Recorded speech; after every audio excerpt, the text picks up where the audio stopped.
কর্ণাটকের মিস্টার রাও গত ৪৬ বছরে কর্ণাটকের বাইরে কোনো ফ্যামিলি হলিডেতে যাননি। তিনি সবসময় কাশ্মীরে যেতে চাইতেন। কাশ্মীর ছিল তার ড্রিম ডেস্টিনেশন। যখন তার ছেলে অভিজিতের 12th শ্রেণীর পরীক্ষা শেষ হয়ে গেল, তখন তিনি তার স্ত্রী এবং ছেলেকে নিয়ে তিনি কাশ্মীরের পহেলগাঁও গেলেন।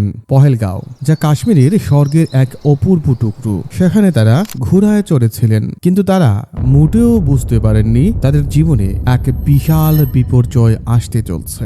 22 এপ্রিল 2025 দুপুর 1:30 তারা সবাই বেচারান ভ্যালিতে ঘোড়ায় চড়ছিলেন, একসাথে সময় কাটাচ্ছিলেন, সেলফি তুলছিলেন। তাদের সাথে আরো অনেক টুরিস্ট ছিলেন, কেউ হানিমুনে, কেউ পরিবারের সাথে ভ্রমণে। কিন্তু কেউ কল্পনাও করেনি তাদের জীবনে এমন কিছু ঘটতে যাচ্ছে যা সবকিছু চিরতরে বদলে দেবে। স্থানীয় দোকানদাররা পর্যটকদের চা, ম্যাগি, খাওয়ার জিনিস বিক্রি করছিলেন। সবাই খুব মজা করছিলেন। হঠাৎ করে কিছু লোক সেনাবাহিনীর পোশাক পরে অস্ত্র নিয়ে জঙ্গলের দিক থেকে চুপি চুপি বেরিয়ে আসলো। প্রথমে সবাই ভাবলো এটা হয়তো কোনো সেনার মহড়া, কারণ কাশ্মীরে এমন মহড়া অনেক সময় হয়ে থাকে। কিন্তু হঠাৎ একটি গুলি চলল। শব্দ এত তীব্র ছিল যে কেউ বুঝতেই পারলো না এটা কি হলো। যখন প্রথম পর্যটক মাটিতে পড়ে গেলেন এবং তিনি জড়িয়ে চিৎকার করলেন, তখন সবাই বুঝতে পারলো এটি কোনো মহড়া নয়, এটি ছিল একটি সন্ত্রাসী হামলা। পরবর্তী কয়েক মিনিটেই আতঙ্ক ছড়িয়ে পড়লো। সবাই দৌড়াতে শুরু করলো, কেউ ভয়ে লুকাতে শুরু করলো।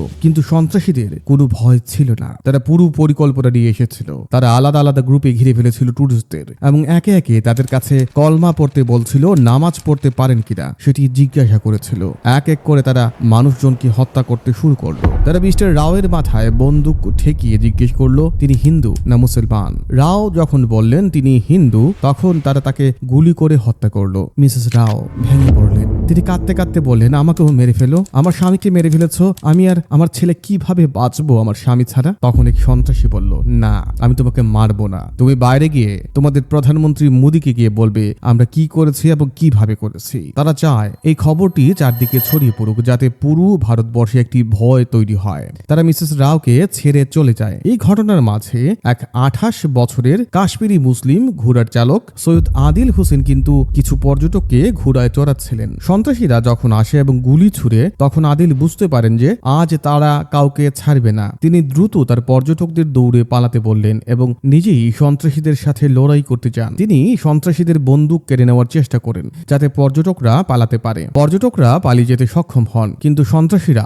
আদিলকে গুলি করে হত্যা করে। আদিল তাদের জন্য প্রাণ দিলেন, যাদের তিনি কিছুক্ষণ আগেই চিনেছেন। এই পুরো হামলায় 28 জন নিহত হন এবং আহত হন আরো অনেকেই। একজন ইন্ডিয়ান নেভি অফিসার যিনি ছুটিতে ছিলেন তিনিও মারা যান। একজন ইন্টেলিজেন্স ব্যুরোর অফিসারও নিহত হন। সবচেয়ে বেদনাদায়ক বিষয় হচ্ছে এরা সবাই টুরিস্ট ছিলেন।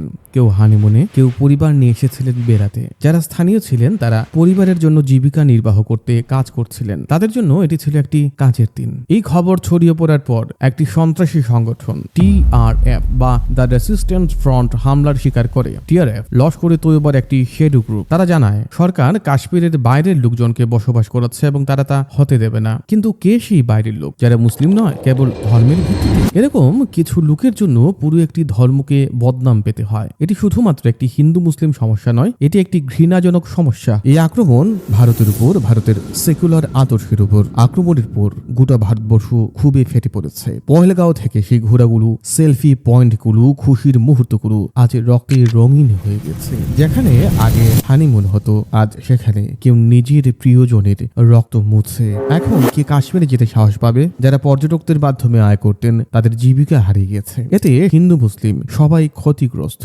এই হামলার কোনো ধর্মের উপর নয়, এটি মানবতার উপর আঘাত। কারণ প্রতিটি ধর্মে সৈয়দ আদিল হোসেনের মতো লোকজন থাকেন যাদের কাছে মানবতাই প্রধান। তিনি সেই পর্যটকদের ধর্ম জিজ্ঞেস করেননি, তিনি শুধু তাদের প্রাণ বাঁচাতে চেয়েছিলেন। আমাদের অনুরোধ আপনাদের প্রতি, কোন নির্দিষ্ট ধর্মের প্রতি ঘৃণা ছড়াবেন না। এই সন্ত্রাসী হামলা একটি বড় আন্তর্জাতিক ষড়যন্ত্র হতে পারে, যাতে ভারতে কমিউনাল টেনশন বাড়ে এবং ভারতীয়রা নিজেদের মধ্যেই শত্রু হয়ে যায়। আমরা আশা করছি ভারত সরকার এই সন্ত্রাসীদের দ্রুত পাকড়াও করবে। বন্ধুরা, এই ছিল পহেলগাঁও হামলার একটি শত ঘটনা। এই ভিডিও তাদের জন্য শ্রদ্ধার নিবেদন যারা এই সন্ত্রাসী হামলায় প্রাণ দিয়েছেন। তাদের প্রতি আমাদের শ্রদ্ধা। আমরা প্রার্থনা করি যাতে তাদের আত্মা শান্তি পায়। আমাদের ভিডিওগুলো যদি ভালো লাগে তাহলে অবশ্যই আমাদের এই চ্যানেলটি সাবস্ক্রাইব করবেন, লাইক করবেন, কমেন্ট করবেন এবং শেয়ার করবেন।